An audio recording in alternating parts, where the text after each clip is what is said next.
C'est la première visite officielle aux États-Unis du président israélien depuis son entrée en fonction. Objectif de ce déplacement, renforcer le partenariat entre les États-Unis et Israël.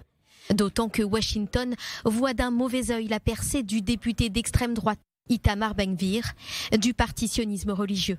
À moins d'une semaine des législatives en Israël, Yitzhak Herzog a insisté sur le maintien des relations privilégiées entre les deux pays, en dépit du résultat des élections. Les élections ne doivent pas affecter les relations des deux pays, malgré quelques frictions autour de la montée du député d'extrême droite Itamar Ben-Gvir. Vous avez des élections de mi-mandat le mois prochain. Nous avons des élections en Israël la semaine prochaine. Je pense qu'une chose devrait transcender les deux, l'amitié et le lien étroit entre Israël et les États-Unis.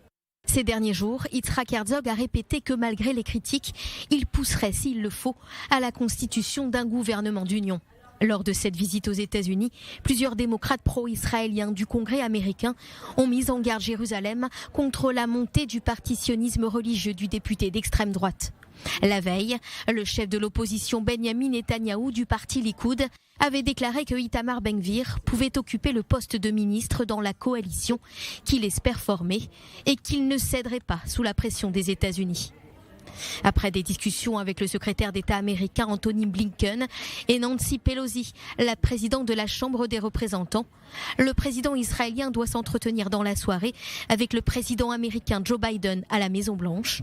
Une dernière rencontre avant le retour d'Yitzhak Herzog sur le sol israélien.